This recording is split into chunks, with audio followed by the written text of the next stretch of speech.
Welcome to this weird, I guess, other project I'm starting. I don't know. I just didn't know where to put this one, so it's going to be a regular live stream. Maybe I'll put it in a another playlist or whatever. But something I really wanted to show, I think, is going to be useful for a lot of people. This is going to be how to make your own wooden tools and get them ready for your polymer clay use, and also just so you can see and try the use of the tools that you might see me using. So what you're going to need for this is some wooden dowels, just standard ones. They can be weird broken pieces like this one. I don't even remember what this is from, but it looks like it was part of, I don't know, maybe a weird stand of some kind. But you can get these, you can get the various size ones in one packet, which I thought I had here somewhere, but this is still going to be good enough for use for this demo. So you just need some wooden dowels, and good to have them a few different thicknesses. This one was from like a 1/2 inch dowel, and these are 1/4 inch, but I would highly recommend you get one that's maybe a little less as well, or even one of these bamboo skewers. They also sand and polish down really well. They're a little harder to carve though, because of bamboo. Depending on how firm it is, you know, you can get these weird little I don't want to say teeth, but they're weird grainy lumps that can be hard to sand smooth, and sometimes they raise up. So I highly recommend just getting some wood out and doing it this way. And if you learn to carve a little bit, you don't even have to know much about it. I'm not an expert carver, but I can make, you know, what I need out of this, and I feel like it's pretty good. So you'll also need a blade of some sort, something sharp. You know, I highly recommend you not use this.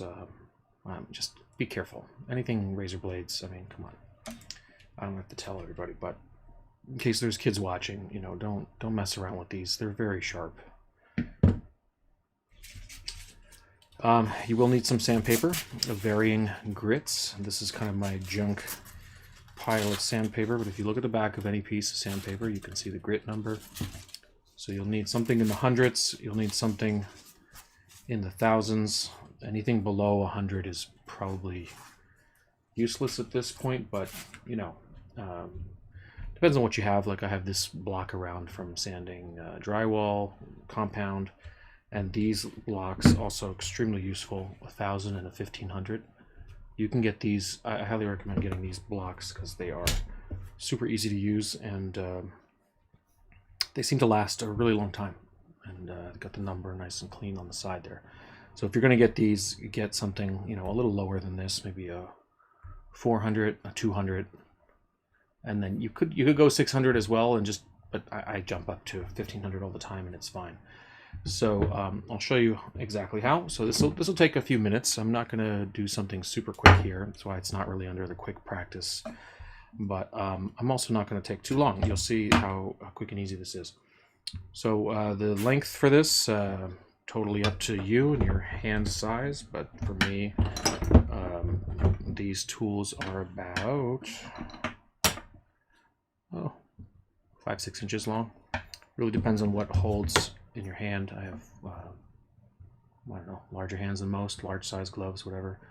But if it was shorter than this, it would bug me. Like this one feels a little short, but it's thicker, so you know, I don't mind. But if I'm holding onto it like this and pressing really hard, I don't want to stab myself in the palm with the other end. So think about that.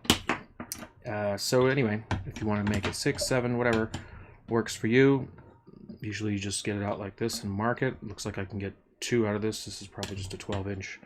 Yeah. So, you know, if you have a 12-inch piece and you want to cut it in half to make 2 tools, there you go. So when you're doing this, especially against the grain like this is probably the hardest way to cut. if you're just trying to cut through. If you have a little hacksaw blade and a clamp, by all means use that, because this method is a little trickier and kind of dangerous. So just be careful. What I'm doing is I'm pressing very lightly, and I'm just rolling. And this one's also a little tricky because it's kind of hard to line up a circle if you're going straight around. So usually I do it pretty lightly at first, and then I'll go a little bit harder, a little bit harder. Now I don't really need a perfect end because I'm not going to be keeping the end at all. I'm going to be carving the end off completely. So what I don't recommend doing is anything like this. Never ever cut towards your fingers, please. If you really want to do it in the air, you could kind of roll it like this. But you see what I'm doing there? I'm making a mark, but I'm also cutting a little bit into it. There's only so far you can get when you're doing this method, because you are splitting the wood grains, but you're also pressing the wood grain down towards the center. So you always end up with this kind of compressed core. But as you can see, I don't really need a ton of it. I can probably just bend it back and forth a little bit. And there it goes, crack. So you see, I didn't even go in that far, but it is more than enough to get that. I didn't try to break it all in once. I went back and forth a little bit, back and forth a little bit the other way. And then there you go. So there is a good size blank tool. So I'm going to show you a couple of the different surfaces I like to have. I really like the simplest one, which is just a straight kind of 45-degree angle cut. And that's how you can start most of them. The other one is this sort of spoon shape, if lack of a better word, concaved, almost like the, I don't know, I should come up with a name for this.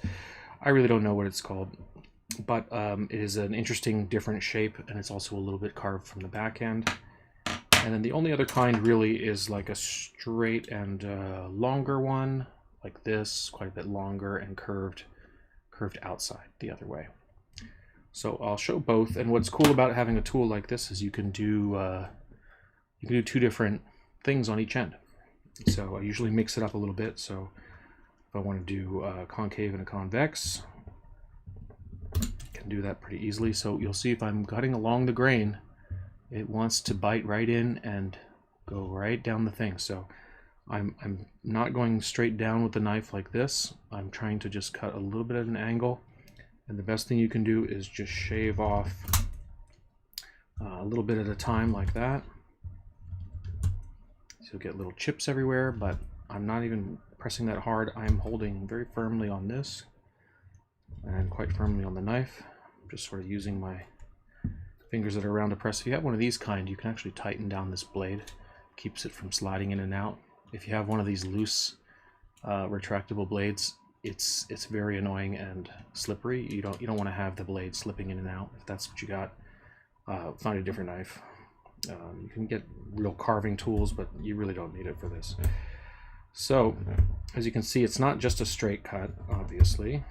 So first thing I'm going to do is try to get a curve coming around. One of the harder ones to do is going into the grain and then coming back out, because the grain, follows this direction. That's why it's cut this way, and it's stronger against the grain.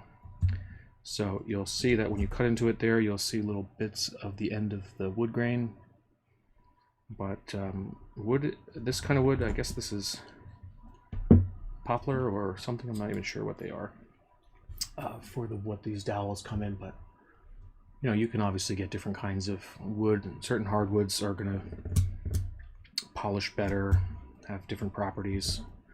If you try to use balsa wood for this, you will not have any luck, because obviously that's way too soft, and I don't even think they make dowels out of it. So in general, if you have a dowel, it's probably a harder wood. So you see, when I'm trying to get a little bit convex in there, and it's going to be tricky because the wood grain wants to keep splitting away as I go down. But if I do it carefully, you can get a pretty good turn on that. That feels right, about the size of your finger, maybe. I mean, that's really what you're trying to do, is get something that represents your finger, or just can fine-tune the shape of the end of your hand, right? That's why you make a tool. Otherwise, you just use your hands. So the other way to carve, if I'm making exactly this, I have to obviously carve these two sides. But I like to do the front and back first just because it's easier to kind of visualize. So I'm going to get this back as well. And I don't need to go as far, but I need to carve down to almost the point. So I might as well get most of that off. I'm going to kind of do, instead of just flat, I'm going to go around it and sort of work towards the point.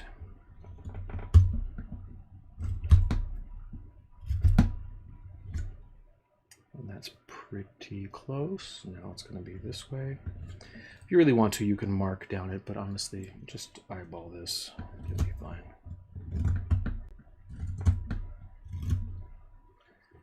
And yeah, this is good fun.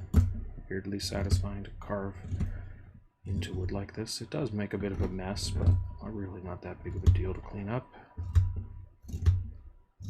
And you can use sandpaper, of course, to fine-tune it, so I'm not trying to make a perfect point out of this. And yeah, this does almost look like a pencil from that side, but I'm really, you know, I'm not making a pencil. I suppose you could sharpen it in a pencil sharpener as a starting point, but this wood is a bit harder than a pencil, so you might mess up your sharpener. And really, what did it take? All of 5 minutes to carve this down, so I recommend just doing it by hand. You get more control, and you'll never be able to get the other shapes without carving by hand anyway. So that's about what I want. It's a pretty close approximation of it. I'm going to get a little more point, but again, I'm never going to try to get that point super sharp, or I'm just going to end up having to sand way down past what I started with. So I'm going to leave a little bit of extra there. Ooh, almost got my finger. All right, so that's that one.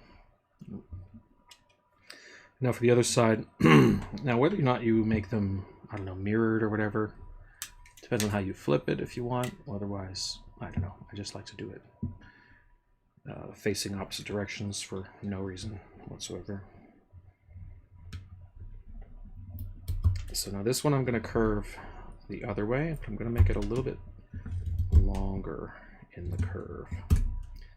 So instead of being totally flat and curved in, I'm going to do the opposite and curve out. But I want it to be longer because I do like to have a long, smooth press. I'm flattening things out with the tool instead of my finger. And then the other side can be whatever, just a little bit shorter. And then I'm going to just get the point.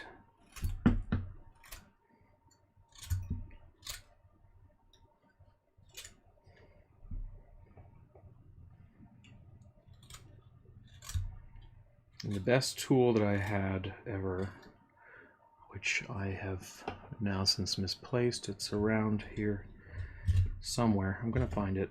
It's made out of actual Formica, which is what they make countertops out of. Now it's hard to find in thick pieces. It's almost always in small, thin veneers. But if you can find the old kind, the countertop that's maybe like ½ inch, ¼ inch thick, it carves and sands down to this perfect finish, and I just loved it. It's one of the smoothest, coolest tools I had because it doesn't have any grain in it. It's really just this very nice hard plastic-like tool, but it doesn't burn like plastic when you sand it. It just gets like smoother and perfect. So this is pretty rough. It should be good enough for this kind of thing. Now, obviously, if I start poking into it, I'm going to make big cuts, but I could rub along it that way. I'll also look at one of my other grits and then just use this as a block. This is pretty worn down paper. So I have this one here.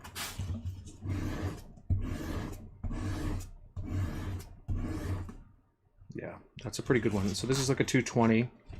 So it's a good starting point for this. Also, you can hold it in your hand. And the curve, the natural curve of your hand is a really good spongy sort of block to press into when you're trying to get a nice smooth roundness to a tool. If you want it perfectly flat, then you got to do it like on a table. But for this one, I want it to be rounded, smooth, but mostly flat. So perfectly situated for this palm of my hand.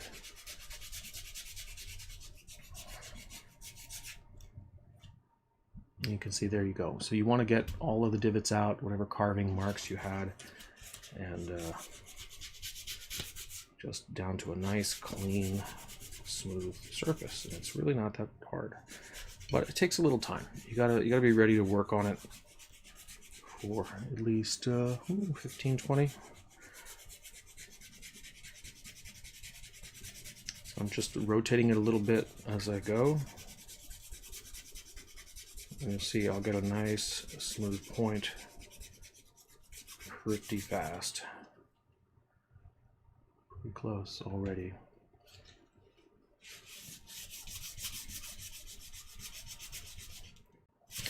And this first bit, it's not really usable. If you try to use this on polymer clay, the clay will start to stick to it. It'll get in the grits, and you definitely don't want to do that on just one low numbered sandpaper. Maybe eventually it'll start to fill up with oils and stuff, but you don't need to wait for that if you have a few other grits. Just a little bit of wet sanding with a high grade, high number grit, and you should be good to go.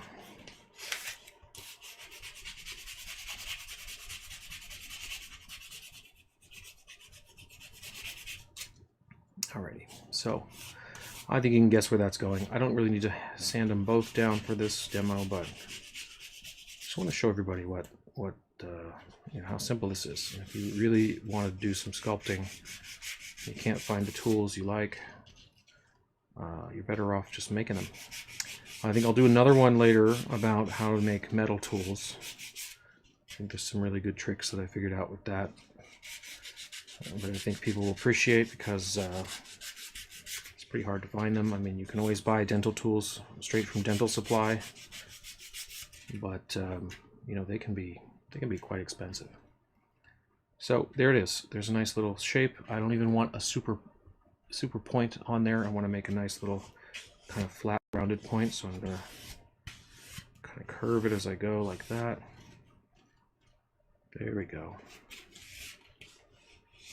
And that way both sides of it are still useful, you know. I can use that to press in a shape. I can make a little scale or a feather or an eyeball. This kind of curved and somewhat sharp point is really good for pressing in and making like the inside of an eye or around a lips. So you just want kind of a couple universal shapes that can be used for anything. All right, there we go. And now the next one up from that, let's see what that one is. That's 1500 right on paper, which basically just feels like nothing. And it doesn't really work dry. You have to get a little water on that to make that work. Yeah, that's really... If I had something in between, I would use it right now. I mean, I guess I have this one, which is probably the same as that. All right, so I'm just going to go ahead and go right up to the 1000. Show you what that's like. So if I do it dry, not much, and obviously if it's dirty with whatever I sanded last, it's a little harder. You really only need a couple of drops of water. You could just dip the tool in as well, and then just start rubbing on it. You'll see that a little bit will start to come out. You'll get a little paste almost, and this is actually how paste is made from some kind of woods, like sandalwood. Paste is done by essentially just rubbing it onto a sanding block, and you end up with this kind of wood paste, which you know, anything wood less than that is not really useful. And there you go. See, it's already quite a bit wetter. You don't want to get this too wet because it is wood. So if you start, you know, really getting it too wet, it will just start to warp and get gross. So you want it slightly damp, and then just work into it really quickly. It really doesn't take much. And then if you get, I'll drop my paper towels, so oh well. If you wipe it off, you'll see that it's already a heck of a lot smoother than regular piece, and then I can move up if I want to even smoother. And this sandpaper is even better, or even smooth enough to get like a polish off of metal.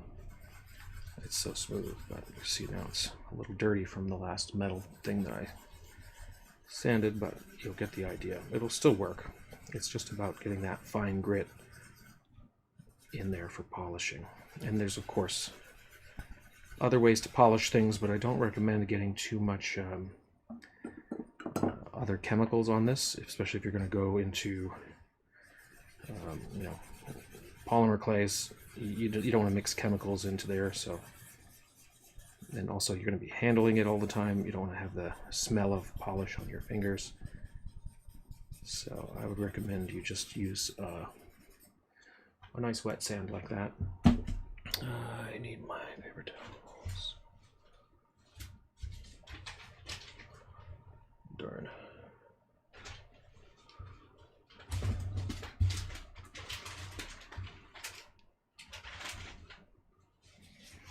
Oh well.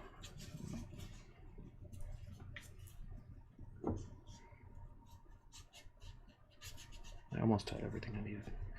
Yeah, and you can see that that's not great with all that that metal marks in there, but it is getting very close to being polished and clean.